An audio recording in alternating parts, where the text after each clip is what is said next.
Welcome back, everybody, to another episode of Candidly with Coffee. What's up, folks? Candidly with a protein shake today. Yes. What's in the shake? In a beer mug. I know, in Tyler's beer mug. Yeah, I like it because it fits a lot. It says Tyler on it. I know. Don't make too much noise when you pick that up and down throughout the episode, please. My bad. Okay, and then what's in it? 1 Up birthday cake, scoop of that. 1.5 cups of fat-free Fairlife milk. Yeah, my favorite. And So- a banana. Ooh, Perfect. that's a good combo. Like- Can I try it? Almost like 45 grams of protein.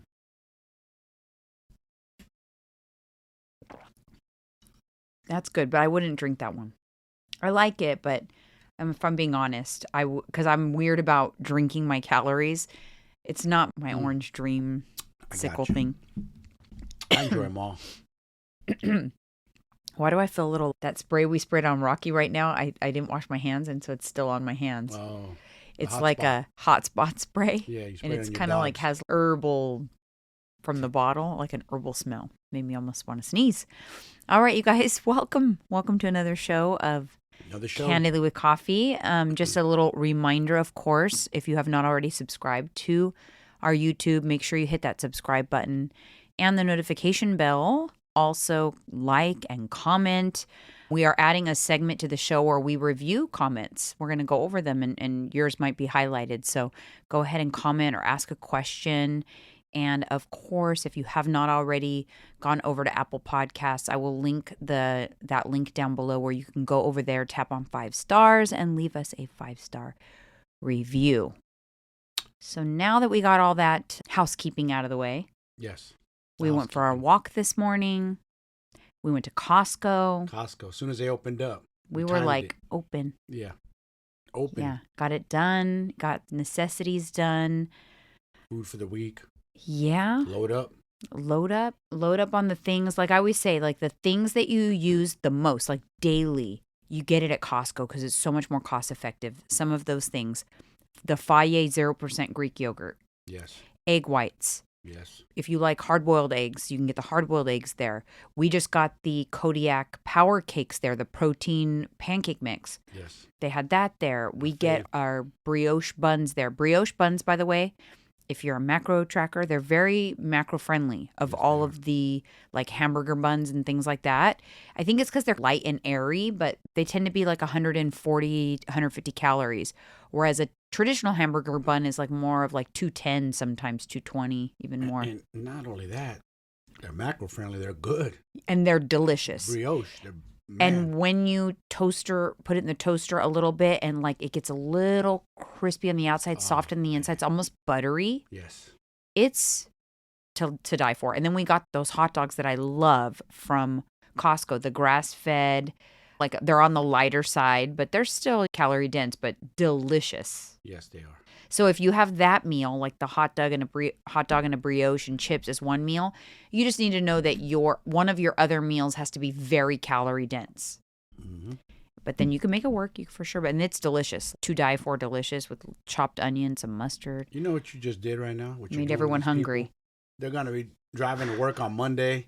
You tell them this, that, this. They're gonna be salivating. I Like, know. Damn it. It's I okay. know. You gotta give up. You gotta let them know. I'm hungry too, though. Just so you Me know, too. if you're driving on your commute and you're hungry, I haven't ate yet either, and it's 11 o'clock. I'm So, down in a protein shake and I'm still hungry. so I'm with you guys. This week has been stressful, I have to say. So I'm going to preface it by saying some things, although on this show, I'm a sharer and I like to share. There are some things out of respect for family members and just an overall respect of other people's privacy that I can't share, but I can tell you guys it's been a very difficult week for me. Yes, it has. Very hard, but I'm trucking on. I did have a couple of nights of the worst sleep of my life, like awful sleep where I was sleeping during the day because I got such bad sleep. And it was ironic because I just did a video on the importance of sleep. But it was a good thing in a way because it reminded me of everything I talked about in that video was spot on. So if you haven't watched that video, I'm going to link it because let me tell you, the day after the poor sleep, the real bad night's sleep, Yeah. I was hungrier. I was moody. I didn't move my body as much. I took a nap in the middle of the day. It affected so many things physically, and it affected what I looked like. I had these big dark circles under my eyes and not good. Yeah. So it just goes to show you sleep is so important. Super important. And then the other thing that went down this week that I can talk about is our Frenchie, who's 10, went blind. Age. He's been suffering, like he's been getting the glazed eyes for a couple years. He has like cataracts, I think it is. Yeah. Yep. And it's just like from one day to the next, you saw his eyes completely just finally go 100%, and he's blind. That's sad, huh? And it's just been sad. But he's doing good. The good thing about dogs is their eyes are the sense that they use the least. They use smell, they use hearing, but the sad thing for him is his hearing's going too. Yeah.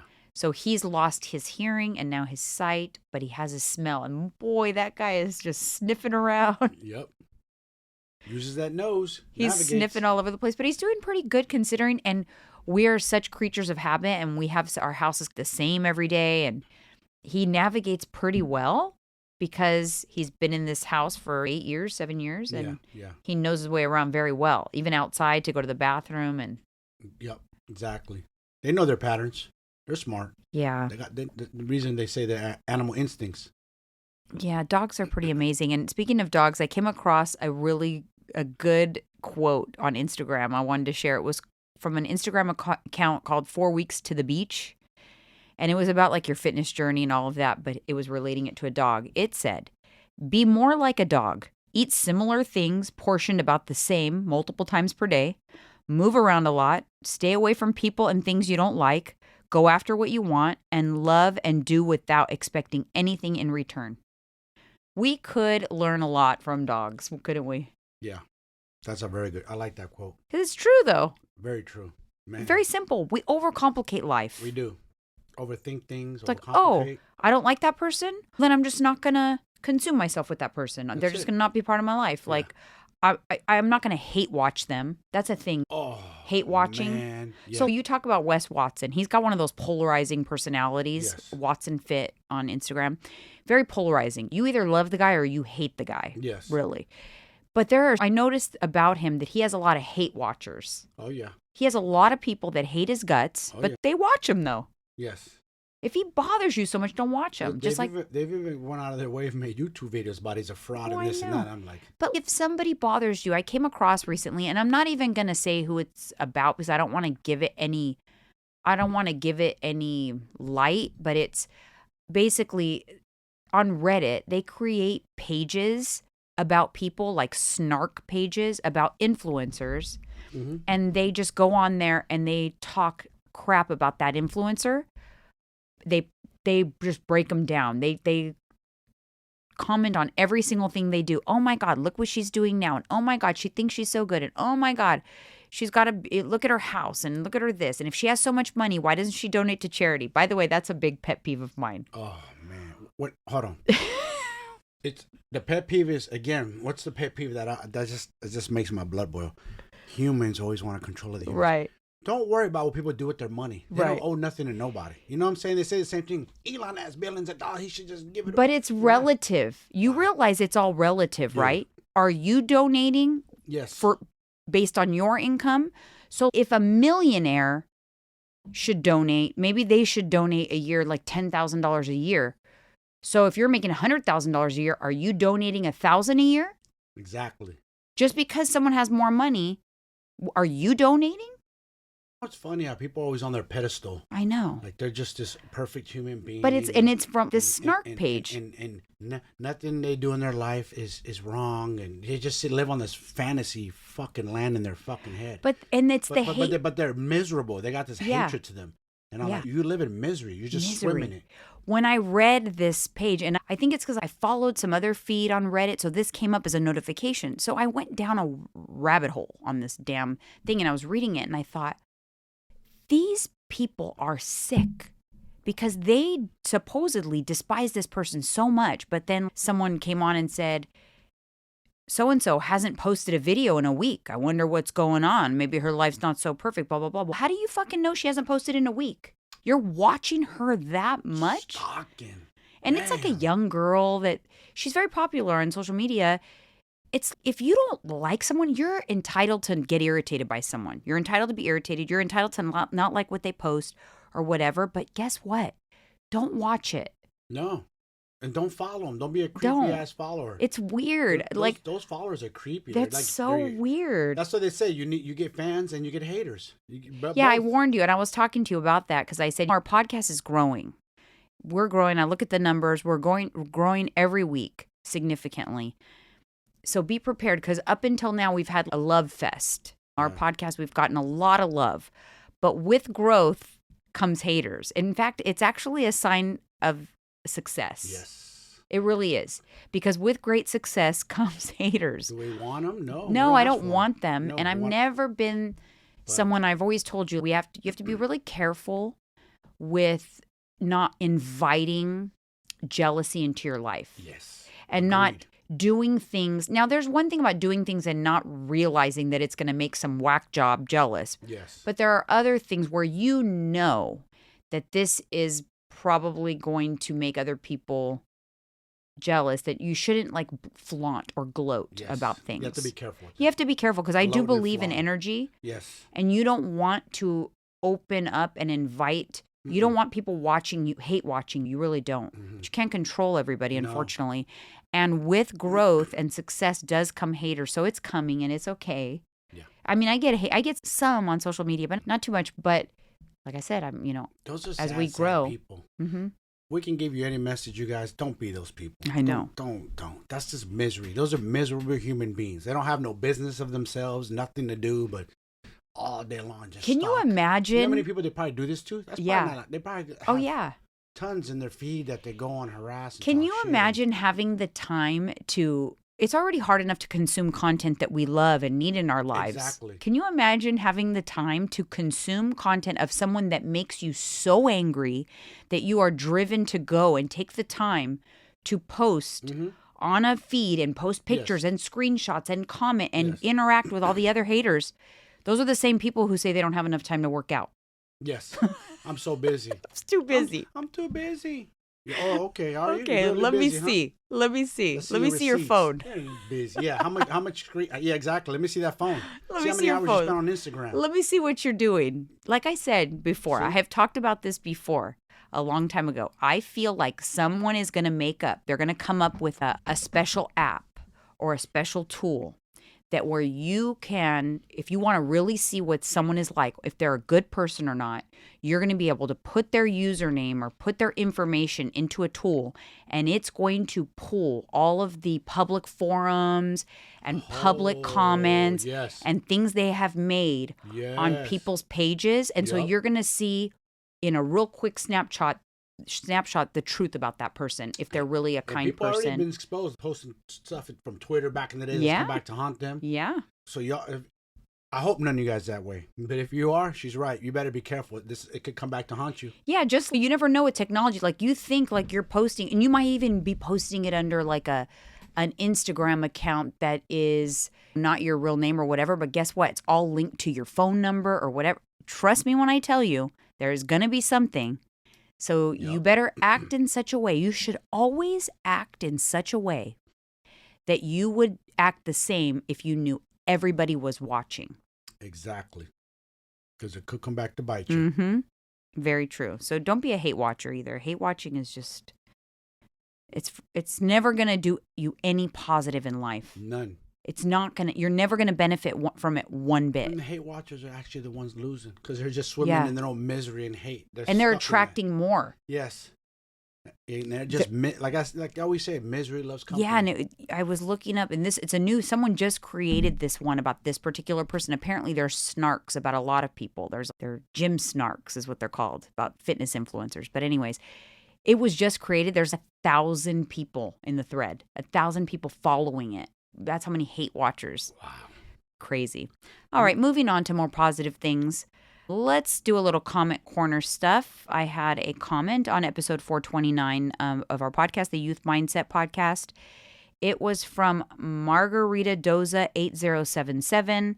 She wrote, love how real you guys are. I am never offended. Thank you for sharing your before pic. You inspire me more and more to keep going on my fitness goals.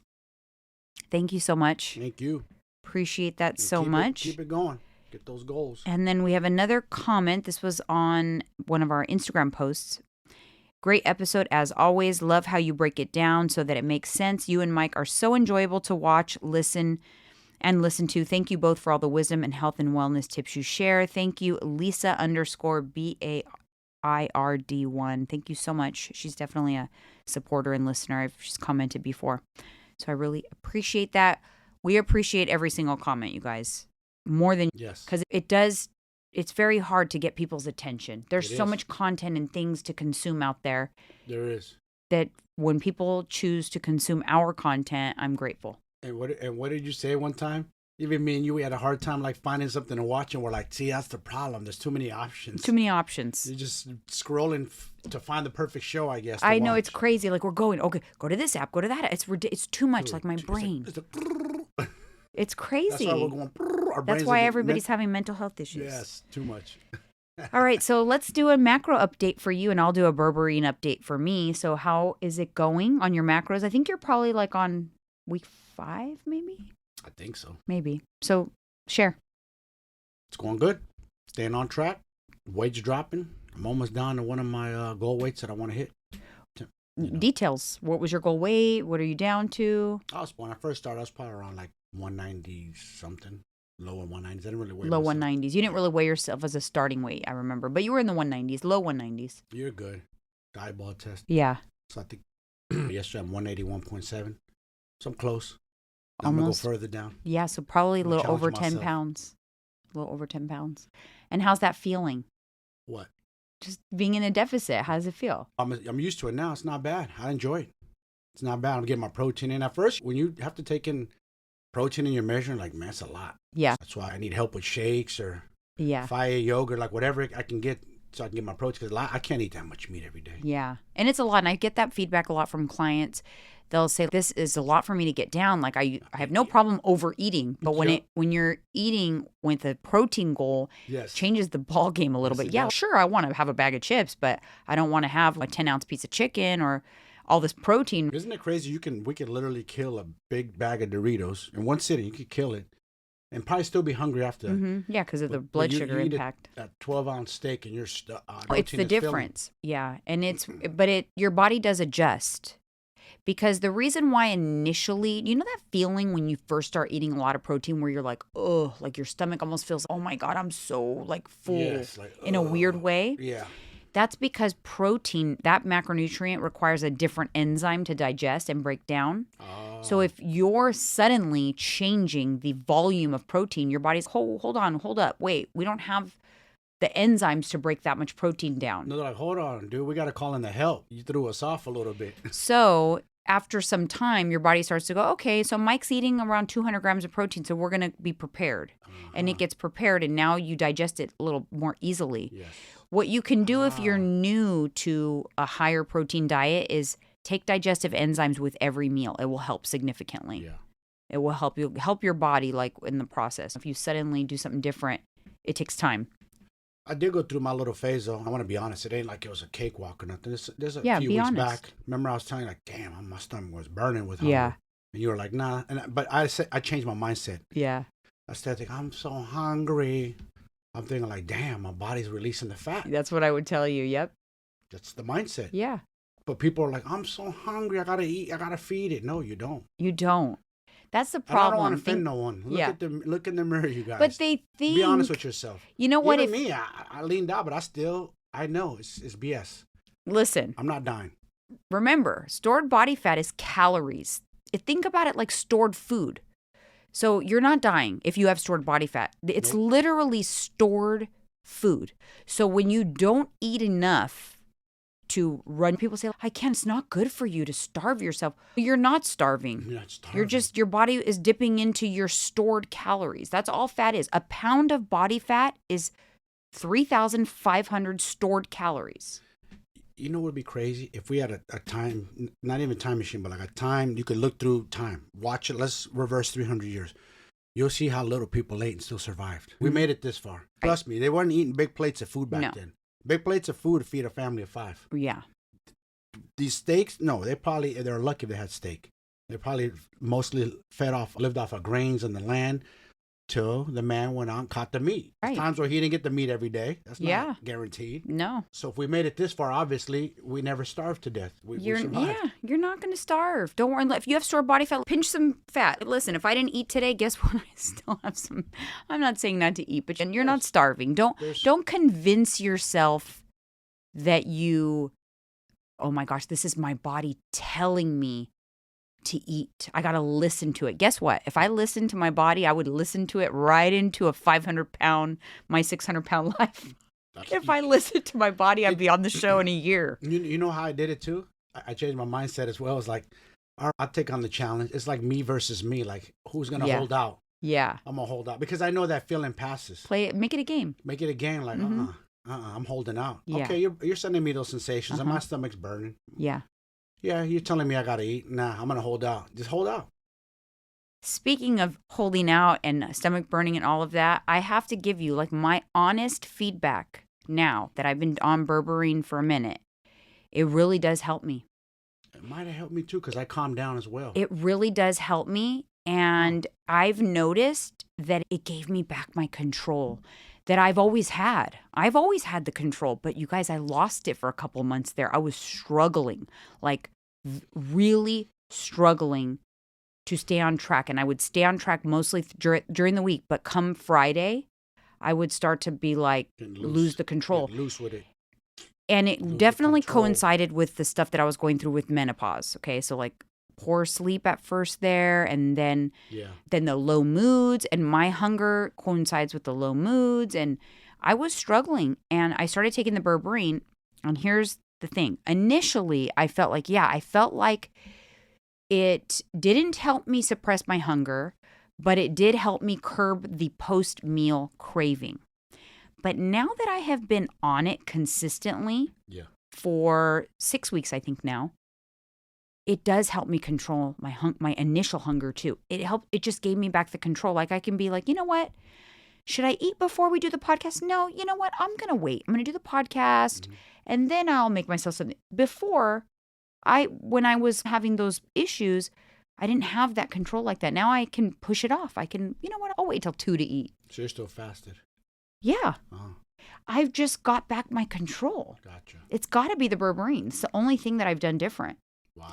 And so what that tells me is my issues and why I lost control was my blood sugar was not stable. And that definitely probably has to do with menopause. Probably affected, the lack of sleep, and then the higher ghrelin and leptin gets affected. All of that stuff gets affected when your sleep is disrupted and your moods are low. It's a domino effect. And I'm really happy. So I'm really happy with it. I've had 0 side effects. I have not had issues with gut health, bloating, or anything that other people have reported. Like I said, it's working for me. I don't know if it'll work for you. It's worth a shot if you're struggling. Yeah. But check with your doctor if you are taking other prescriptions, and if you have side effects, discontinue. But I'm not a doctor. I'm just sharing that I'm happy and it's working for me. Yes. And I am now 3 weeks donut and chip free. Actually, and alcohol free. Good for you. I haven't had a drink since Lisa's birthday. And I have not, so it's 3 weeks. 3 weeks alcohol free, chip free, and donut free. That's pretty good. And it has not been difficult at all. I feel like it's reset my power in a way. And I don't feel like I'm dying or that I'm dying to have it. I feel like when I have it again, I'll be able to control it. It reset my control. Mm-hmm. And I knew I was going to... You had to check yourself. You checked yourself. Yeah. Remember, I was going to report back on that because I wasn't too sure. I thought, is this going to make me want to have it even more? As of right now, no. And then what I will do is what I'm very curious about is when I do have it again, Am I going to lose control then, or am I going to have more control? You know what? I'm going to have some chips, but I'm going to have a serving. Yeah. Or I'm going to have some donuts, but I'm going to go get myself 2 donuts, and that's it. That's it. So we'll see. I'll report. I'll give you my honest feedback, but that's what it's been so far. I definitely am leaning out too, by the way. I feel much better. I wore some jeans yesterday that fit really good, and they're a month ago would have been really tight. You know what else is good about this journey that I'm trimming back down, losing weight? What's really good that's coming out of it, more important than anything? Well, 2 things. Your mental health, because you're physically charged up, motivated. That's one for sure. But the one I think is even more important is my blood pressure's calmed down. Yes. Mine has always been kind of high. Right. Even on medication, it still elevates. Yes. So, yeah, exactly. Still elevates a little bit on medication. Do you think the Berberine's helping your blood pressure? Possible. I don't know. It's dropped, though. Yeah. I showed you the number. I took a picture of it. Right. I was like 119/78. Yeah. I don't ever remember being that low. Because even on the medication, you're in the like 130s and sometimes the 140s. Yes. Even on the medication. Mm-hmm. That's because I was eating out too much, probably. Sodium. When you eat out, you have to understand you are going to get a shit ton of sodium. Yeah. Yeah. So for those of you who have high blood pressure, definitely get on a weight loss journey. It's worth it, man. You know what I'm saying? I don't feel like hot at night either, like sweating or anxious. Feel like relaxed now more. Yeah. Yep. That's my 2 cents on that. So not just the physical part of it, but the internal, what's important. You just move better too. Just in general. You know what I mean? Step. You just have a different pep to your step. And not that you were severely overweight. This is just shedding 10 pounds. Yes. Do you know what I mean? Makes a difference. It's crazy. Crazy. Eating more at home and watching the macros, tracking. Yeah. And eating the protein and having moderation and enjoying things, but in moderation. Like, you guys, it'll be on the vlog. And if you don't watch my vlogs, make sure you watch my vlogs because you get a more behind the scenes stuff. But I get this cookie dough you can eat it or bake it. It's just Pillsbury cookie dough. And what's great about it is it's portioned out. So it's these portioned out cookies. I've always used it as the dough. I'll add it to my Ninja Creamy. I'll add it to my yogurt. And I included it in this vlog because I showed you guys. But it's basically with this new toaster oven I got on Amazon Prime, I put the cookie and baked it. Tyler said, Mom, it's so much better if you bake it. Just leave it a little underbaked so you get the crunchy outer circle, but you get the doughy center, and it's delicious. You guys, it was so good. Yes, it was. And it's 160 calories, and the cookie size is a pretty big cookie size. Yes. And you could literally incorporate that into your day. People don't understand. They don't get that. Have a cookie. They don't understand. They're like, how? How's that? Have a slice of pizza. As a matter of fact. You did have pizza this week. I worked it in. Yeah. From Mountain Mike's Pizza. And then you calculated it. Yeah. Macros. And I still dropped weight. Yeah. You had pizza. So that is true. Yeah, we put it into my macros. Oh, and you also had Chick-fil-A. Share some of the other things. Share some of your experience because you're out on the road a lot. And what do you do when you're out and about? What did you do and how did you make it work? One day I was super busy and I was hungry. And it was late in the afternoon and I was like, damn, I'm not going to be home for a while. I'm getting hungry and I don't want to like get to the point where I get ravenous and I slip. So I saw Chick-fil-A, pulled in, ordered me 12-piece nuggets, no sauce, Diet Coke. 40 grams of protein right there, like I forget, like 300 some calories. So it's a quick way to fill in my protein. Exactly. And fill me up real quick. Calm the beast down until I get home and really eat my last meal. So you can. Yes. You can make it work. Yes. Don't use that as an excuse. Oh, no. I got busy. Nope. I fell off. It's a choice. It's always a choice. It's always a choice. That. Now that I'm learning even more, because I did the keto and I mastered that, but that was more like we're tracking differently. This one's a little different. But people, it's just excuse. Even on something. I noticed a lot of restaurants have good options now, of course, too. They're getting smart. Yeah. It's just if you want to. Yeah. And then what do we do? Chick-fil-A, we catered that for the whole not week. Chick-fil-A, Chipotle. Sorry, guys. Chipotle, yeah. Yeah, that was good. Everyone ate from it. Again, last week, tracked our own bowls. Yeah. We knew exactly how much. So basically, you had Chipotle all week long. Yeah. You had Chick-fil-A. You had pizza. And pizza, 2 slices. That's what I'm telling you guys. And people... Well, I'm going to start filming everything. Watch. Yeah, so if you follow his page, he's going to do some behind-the-scenes stuff on his page as well. And I'm going to tag his channel. There's not a lot of content on there yet, but Mike also has his own YouTube channel. So he's coming soon to little by little. to a YouTube near you. Okay, we're moving on to the hot coffee update. So a few episodes back, we talked about Kyle and Mauricio from Real Housewives of Beverly Hills, that the whole scandal that they are divorcing, not divorcing, separated, whatever. The rumor is still that they are separated, but they do live together and that it's amicable. And it just made me think of this next section of the topic that we're going to talk about. But because Mauricio posted a before and after of himself, and suddenly he's getting into his fitness. And oops, look at him. He posted, and I'll put it up on the screen. I don't know. He's in his 50s. See? So he turned it around. Exactly. He posted, I was planning on posting this for my birthday, but I was in Aspen and there was been a lot of noise. That was when all the drama came out. But he said, 6 years ago, I was fat and out of shape, and the plan is to get better every year. I need to post this to keep me going and accountable. Every guy, no, you don't post unless you just worked out. Oh, then his grammar was a little bit off. And then Kyle joked and said, must be Ozempic as a joke because everyone's saying she's on Ozempic. Yeah. But he's on his fitness journey now. Kyle has been on her fitness journey for a year. You know what's interesting to me? Why did their fitness journeys start at their separation? Isn't that sad? That's what I wanted to talk about today. I know where you're going with this. Yeah. Because I agree. Like, why should I'm married now. I'm married, so I'm just going to let myself go and not be fit and healthy for my wife. She wants me around. She doesn't want me dying of a stroke. I have high blood pressure. Right. I kind of don't have a choice in the matter. It's either I do this or the other direction. I'm going to post a picture. I came across this picture. I'll put it up on the screen. Whoa. Babe, this was you, and we had only been dating for a year. That's how much weight you gained in a year. All that eating out and courting you, and oh my goodness, look at my head. And you guys, if you're watching, there's a picture of Mike about a year into our relationship, maybe a year and a half. Damn. He had put on significant amount of weight. That's a pretty common thing, new relationship weight gain. Yes. I did too. I probably got, not a lot, but for me, because I'm pretty small, I probably got up to 130. I was probably you were this, and I was about 130, which is a lot for me because I'm around.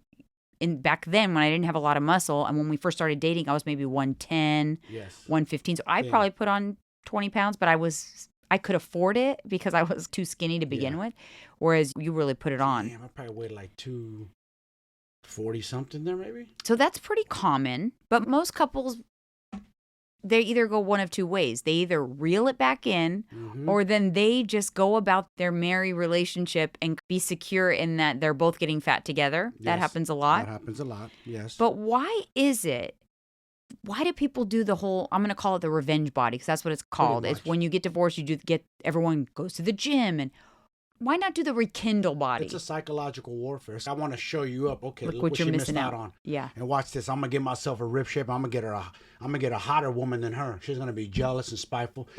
That's so stupid. People's mentality. Yeah. That's what some people think. You're getting ready for the next person, so you're getting yourself in shape instead of getting ready for the person you're with, so they could be proud of you. Wow, look at my hubby. Look at my wife. They're putting the work. They get down. They handle their business. It's not an easy thing to do. Yeah, there should be listen, everyone, we've been through it, like you a little bit, and we reel it back in. Well, you didn't dump me back then.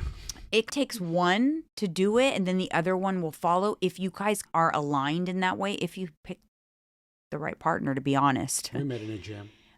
Because we met in the gym. So we always knew we had that commonality, but at the same time, it takes one to, I never said anything to you when you were overweight. No. Never. No. I didn't make you feel some type of way, except for the one time I made a comment about the burrito. This is right around that time, by the way. Damn. So there's a funny story where I just started to embark on a fitness journey. And you worked out. You never stopped working out, but you would come home with a freaking humongous burrito every day. Yes.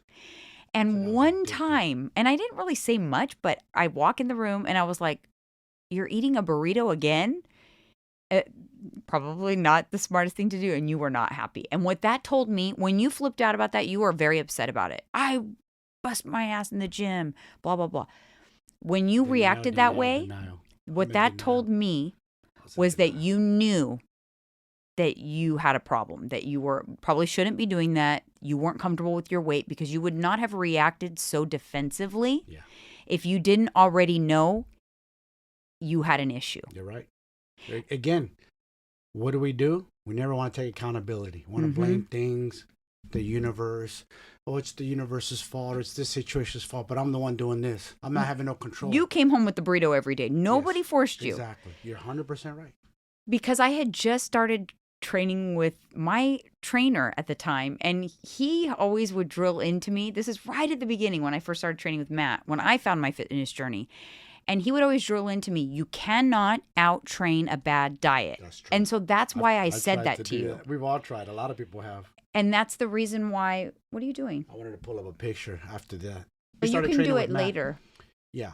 I'll show you this picture. After you started training with Matt, then I eventually hired him. Right. For my macros. Yeah. Then, my so, right. So that's what I was going to actually go into. Oh. So it takes one sometimes to lead the way and the other one will follow. Yes.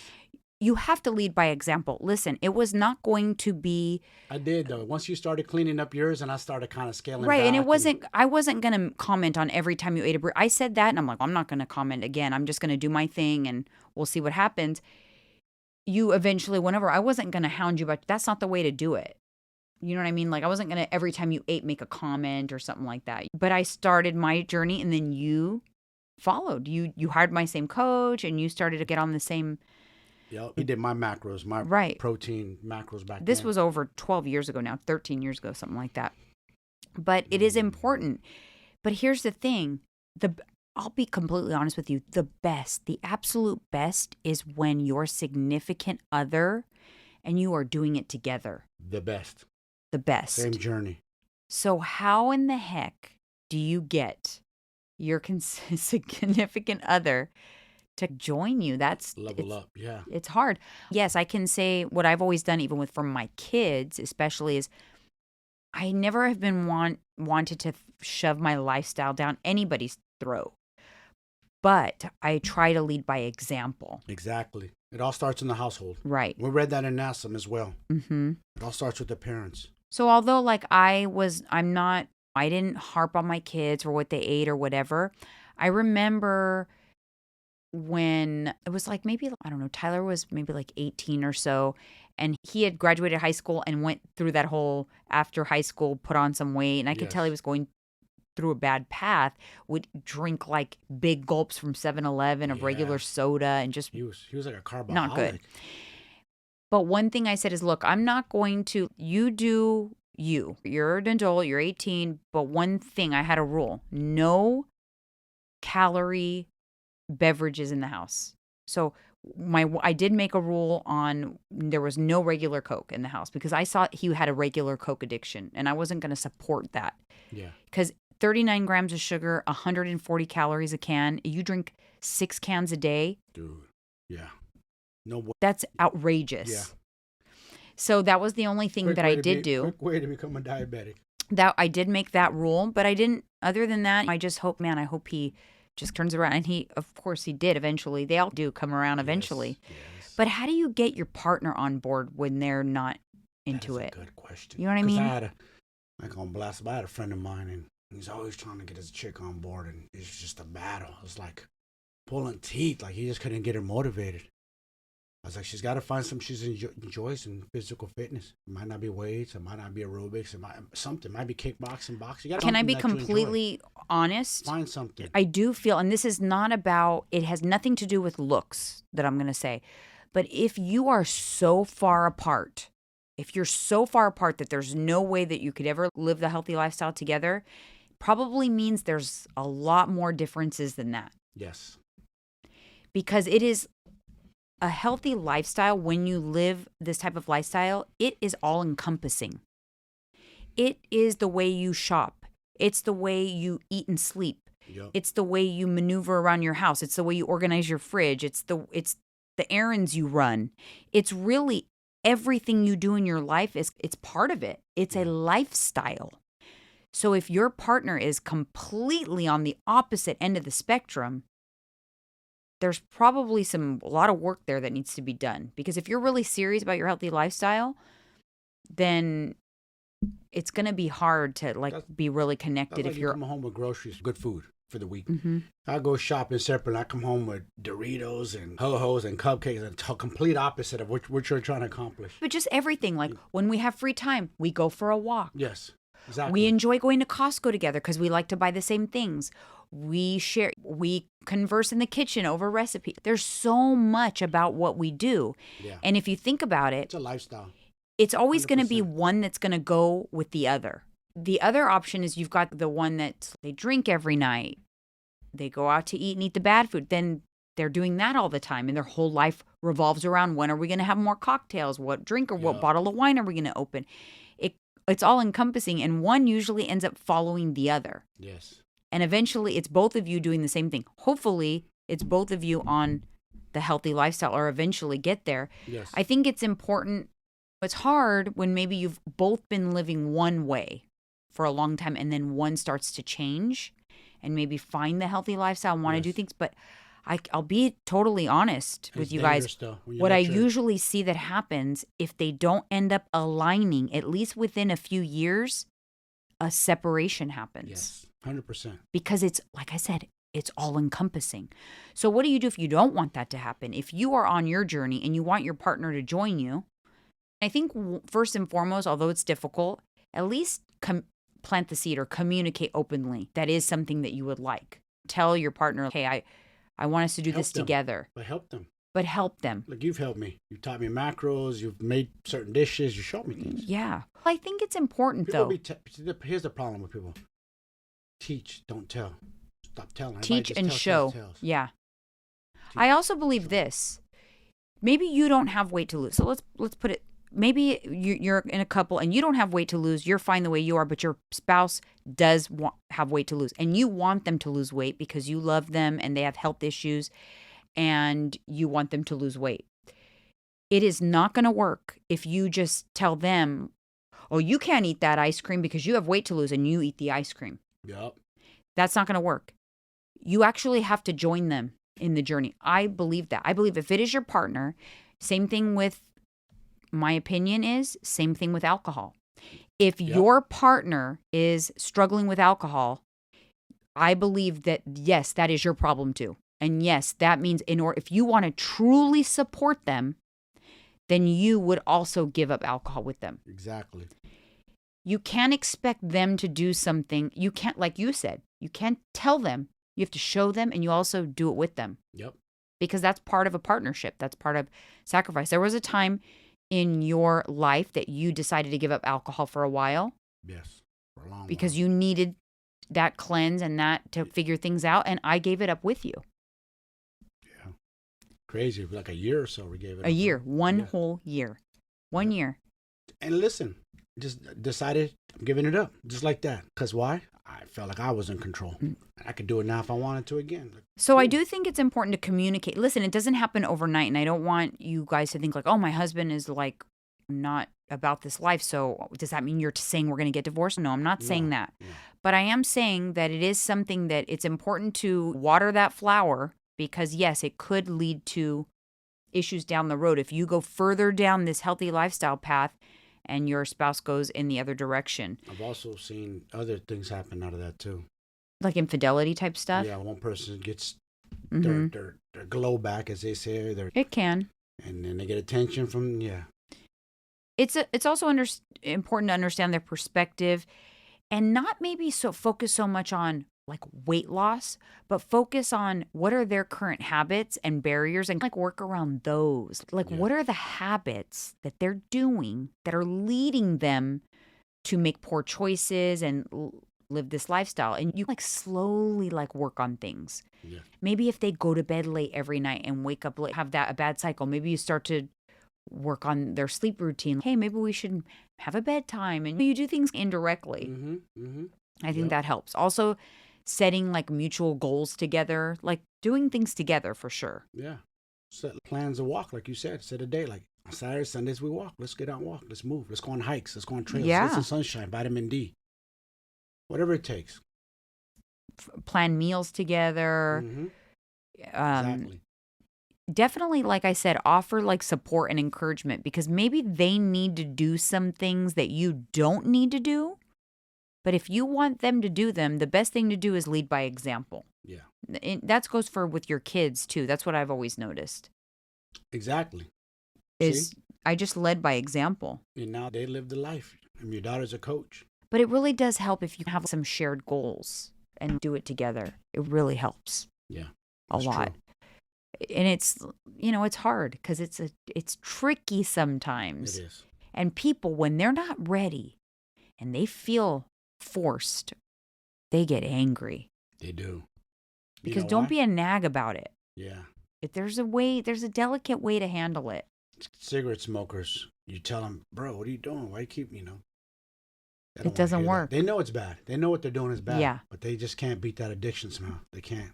No. For whatever life of them, they know they're killing themselves slowly.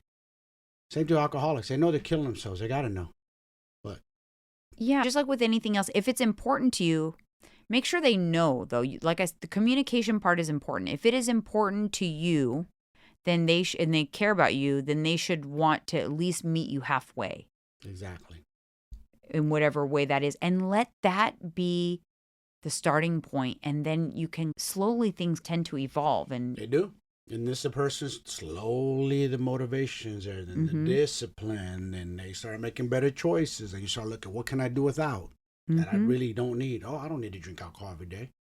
You need to have a beer every day, right. too. If you don't want them to drink, you don't drink. Exactly. You don't want them to eat the ice cream, you don't eat the ice cream. Nope. You want them to eat, a Ninja Creamy protein ice cream? Make yourself one, make them one, exactly. Even if they're not on a diet. And they're like, oh my God, this is good. Bomb. This is good for me? Yeah. I would give you things sometimes you'd be like, no way. Ladies, if your husbands love pancakes, make them protein pancakes. Yeah. They're good.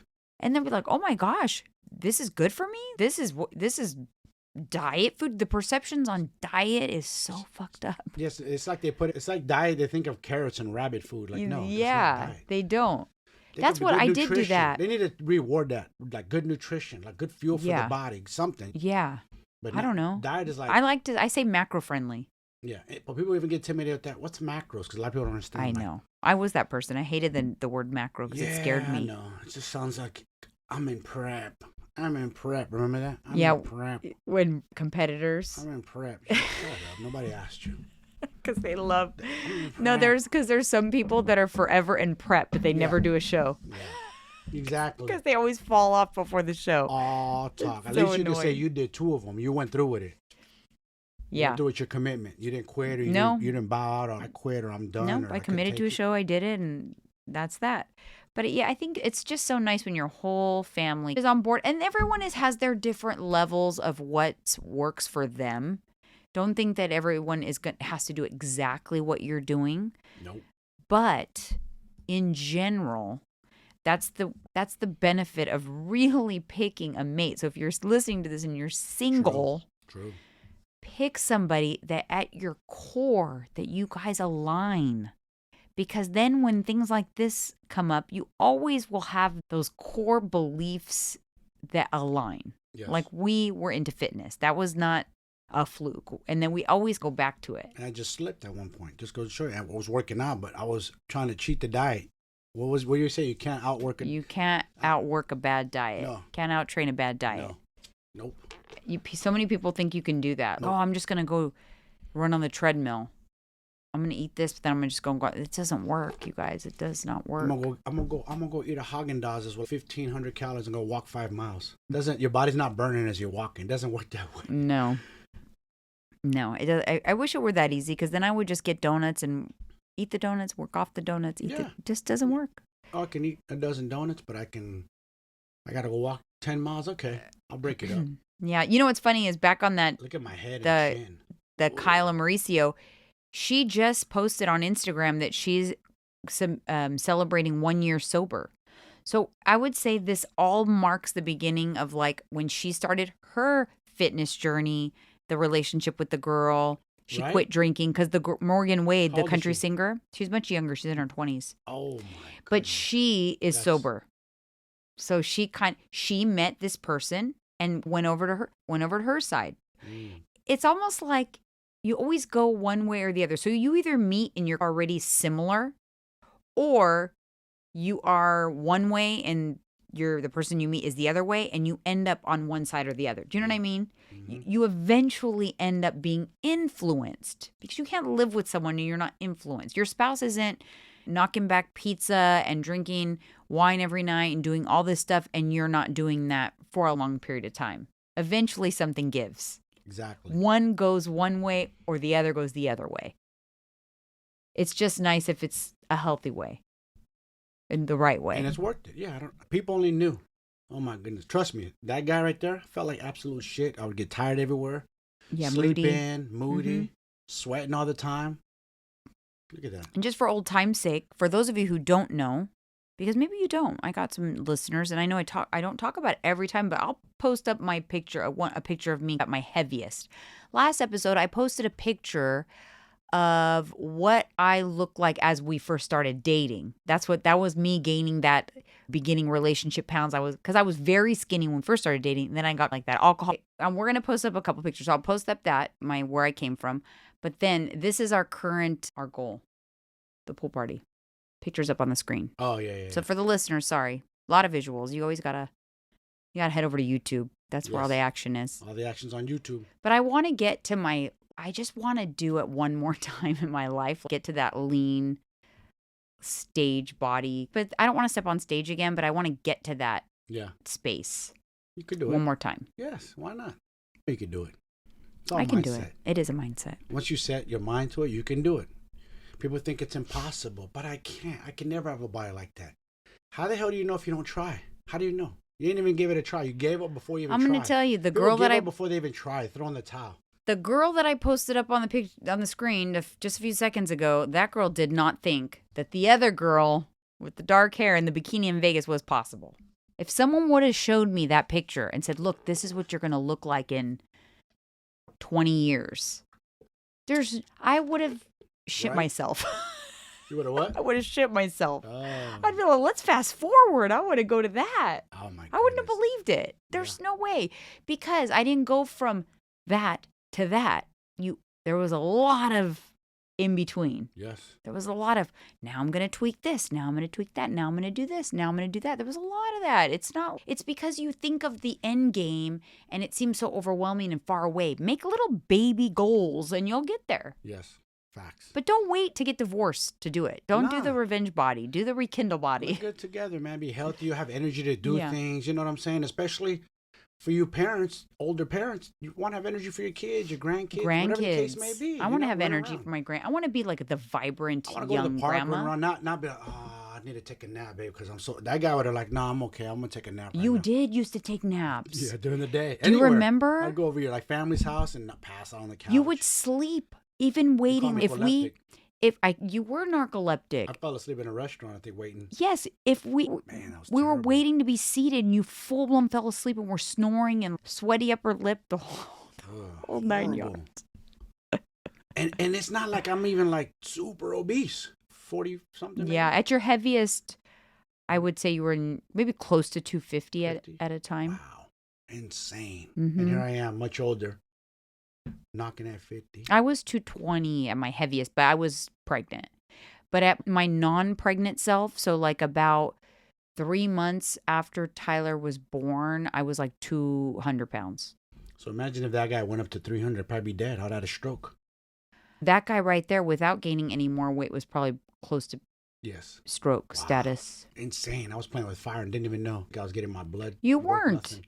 You were not getting any blood work done or checkups. Back then. Would you have? People, when they know it's not going to be good, they don't do it. Do they step on a scale? Do they go to the doctor? Are they excited to get their blood? No, they don't do it. They avoid it. Mm-hmm. That's a problem. That's what my mom did. She knew the blood work was going to be bad and the scale was going to be bad and all of these tests were going to be bad. So instead of doing something about it, she avoided it altogether, thinking like that's going to help. No, it's not going to help. No. You have to take action. You have to face it. Yes. And then head on. You have to. You can't get around it. It's like grief. You got to go face it head on and go through it. Yeah. There's nothing you can do about it. It catches up to you if you don't. But here's the good thing. You could turn it around. I promise you. You could turn it around. You don't have to be like, that's it. I gotta quit and tap out because my blood work. And so think about this. So when we first got together, you were pretty small, fit. You were jogging 5 miles a day and all that. You didn't drink alcohol. See what happened? I initially screwed you up. Yeah. Because we were just talking. At night. I didn't go out at night. Really. We were just talking about how it goes either one way or the other. When we first started dating, I was freshly single and partying it up. I would like to go out and drink and all of that. So when you said, no, I don't drink because I train, and I was like, how boring. I remember telling you, like, you can't even have a couple drinks. I don't know. Like, I'm in my, like, party phase. And I corrupted. I didn't know I was unleashing the beast. I didn't know. I had no idea. So then you came my way, and then what did we do together? We put on weight together. I put on about 20 pounds. You put on this weight. Yeah. And then, but what did we do together? Pulled it back because I started and then you joined me. So we've always done that. It's like we pulled back together and then we became this picture, the one in Vegas pool party. That came after this. Is the kind of crazy to think we went from that to this. And if you would have shown me that, but like, you're going to look like this soon. Just got to get it together, dude. And now we're reinventing ourselves again, approaching 50. Again, yes. And we are wanting to show what fit and 50 looks like. Yeah. So we're doing it again together. Yes, that's it. Because society fooled us. They think like you're supposed to tap out, give up. Like I said, they always show commercials of medication and this and that. And they always show the dad bod, overweight dudes with bellies and think like that's the norm. With a little sweat on their shirt. Because they want to be relatable. Huh? They want to be relatable. Yeah. Because that's what That's the majority. That's what's sad. That's the majority. Yeah. We need to turn that shit around, you guys. We shouldn't. I'm serious. Everybody needs to turn it around. We don't got to tap out and give up and believe what they show you on TV. That's false. Yeah. Fake news. Yeah. I refuse to give in to society standards. That's why when people think, it doesn't help you. You know when people, gosh, okay, how do I say this? You know when people get excited about celebrities like Lizzo because she's embracing her obesity? Yes. And being body positive and all that. By the way, she is on a weight loss journey. She's lost like 70 pounds. But it's like she's slowly, sneakily losing the weight. She's lost tons of weight. She's probably taking a medication. Why, yeah, exactly. You're going to die soon. But regardless, and she's getting heat for losing the weight. Of course she is. But her showing her obesity and being proud of it and that making you feel better about your obesity, that's not going to change your health. At all. So why are people like, so just because you feel better about it, it doesn't mean it's going to make you healthier. No. You still are needing to deal with the health issues that come along with being obese. And I hate, again, we go back to denial. That guy was in denial. And I'm going to say something. Just because your blood work comes back supposedly good. Oh, yeah. I'm telling you, if you're obese, you're not healthy. I don't care. Right. Don't slice it however you want. I don't care if you feel good. Because you're a ticking time bomb. Exactly. You're just playing. You're lying to yourself. Like I could have said the same thing. I work out. I did. I used to work out. I pushed a lot of weight. That didn't stop me from gaining weight though. Right. Because obviously this is all I was burning, and I was eating probably this much. Here's the thing about blood work too, because when it shows a problem, there's already a problem. Yep. That's how these ranges that these doctors create. Oh, you're in the healthy range. Mm-hmm. When you're not in the healthy range, there's a problem. Yeah. So you've already waited to get to the problem. Yeah. By the time they see that, your liver enzymes are elevated. You have fatty liver now. When they could have told you 40 pounds ago, hey, you know what? If you continue on this trajectory, eventually you're going to get fatty liver. Your liver looks good now. But that's not how they operate because doctors don't do that. Nope. They wait for you to have the fatty liver, then they sound the alarms. Yes. They wait to. And some don't even sound the alarms on the fatty liver. They'll bypass that and sound the alarms when the fatty liver becomes cirrhosis. And it's too late. They're not telling someone like, hey, you're overweight. This is what's probably going to happen. You drink alcohol? Because you do have to answer that question. Yes, you drink alcohol and you're overweight. Your blood work looks good, but it's not going to stay good. No. If you drink alcohol and you're overweight, eventually your liver is going to become a fatty liver. Then it's going to become cirrhotic. Could potentially get liver cancer. Yep. They don't do that though. They wait to sound the alarms until the enzymes are already elevated. Exactly. Because that's what Western medicine does. That's why you have to be better. You have to do better for yourself. You do. Sorry.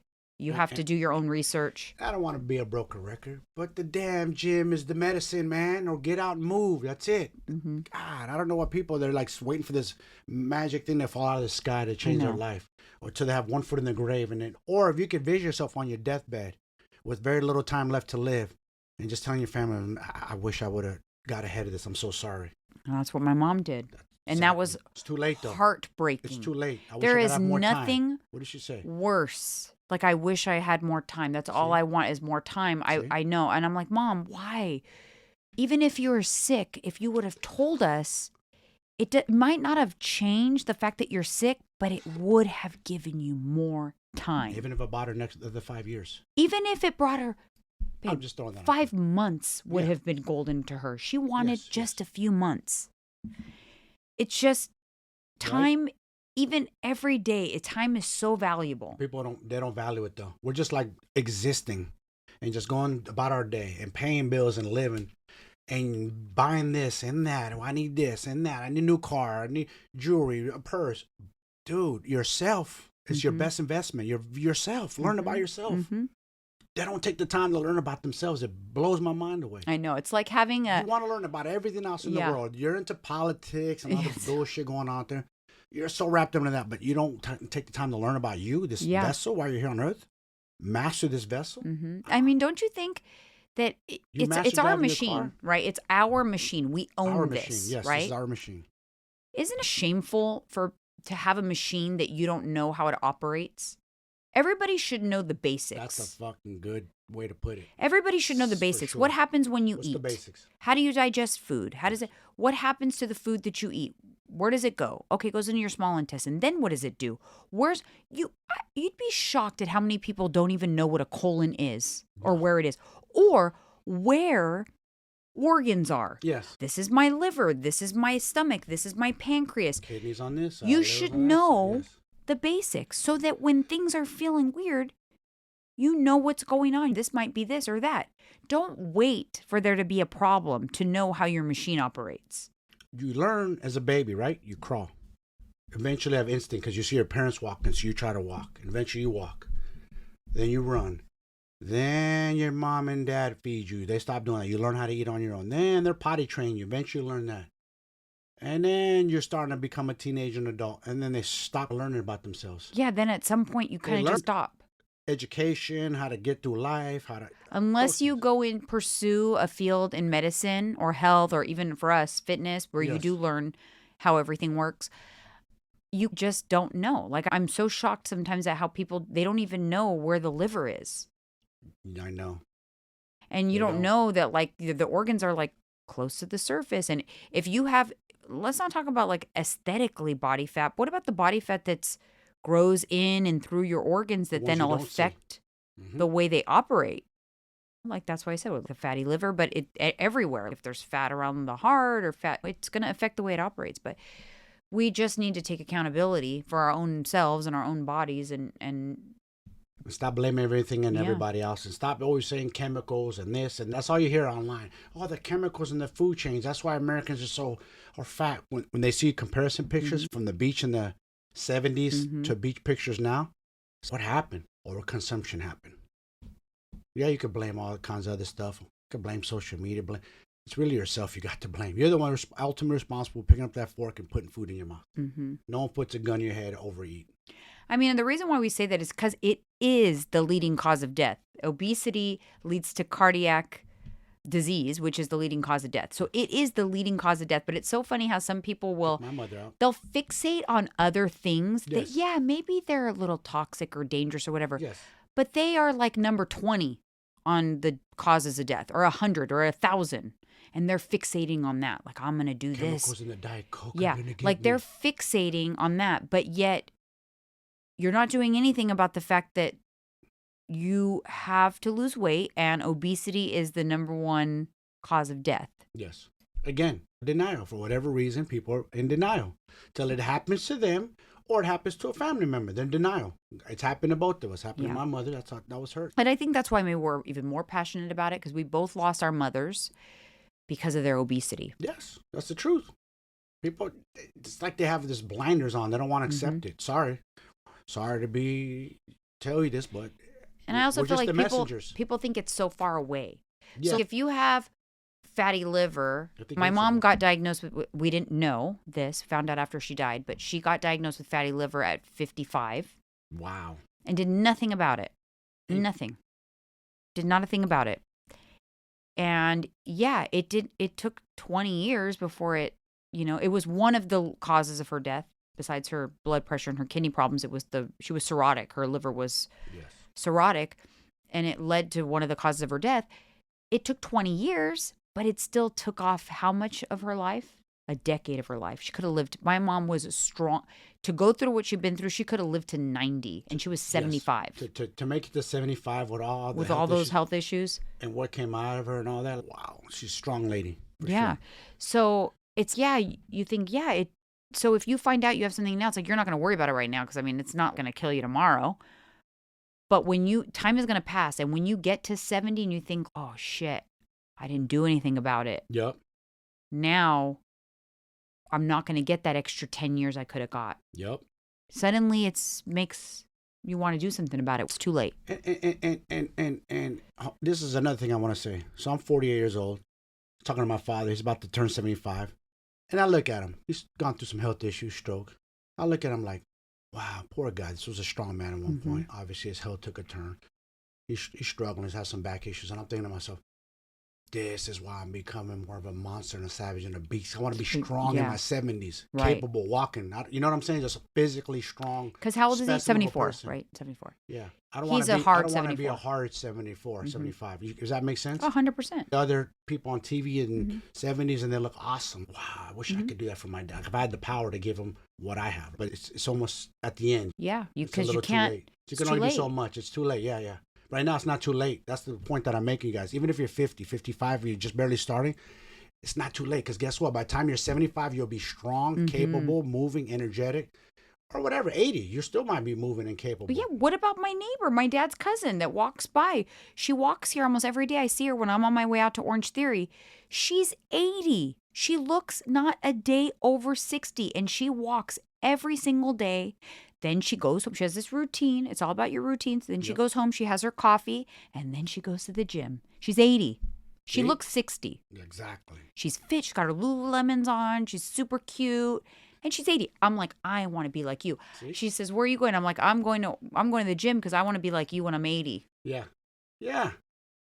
You're not going to stop the clock, but you can be healthy and vibrant for your age. You can be youthful. That's the point we're making. You can be, and you can maximize your life that way. Yes. Because you're going to maximize your life. Like we always talk about, listen, it's great if they do all these things where we could live longer, but I don't want to live to 100 if I'm decrepit and drooling and stuck in a wheelchair. Yeah, no. Now, if I can live and be walking and enjoy my dogs and enjoy my grandkids, if I'm mobile and guess what? If you keep your mind sharp and your body sharp, the whole kinetic chain, your vessel, your machine's going to be sharp. The whole thing, it all goes together. Absolutely. So there you have it, you guys. There you have it, you guys. Here's your Monday motivation. Yes. To get off your ass. Exactly. Get off your ass. It's truth. Move. Now, this is your Monday. It's meant to motivate you, not demotivate you, because it is not too late. I know that our average listener, our demographic is 35 to 55, but most of our listeners are around 45 to 55. So you are the perfect demographic to get this message because it's not too late, even though you may feel like it is. There's been times in my life where I have felt like, oh man, here I am in my late 40s and guess what? This is my life. No, I could still have a totally different life in 10 years. And you can too, for sure. All right, you guys, thank you so much. And we'll see you guys on Friday. See you.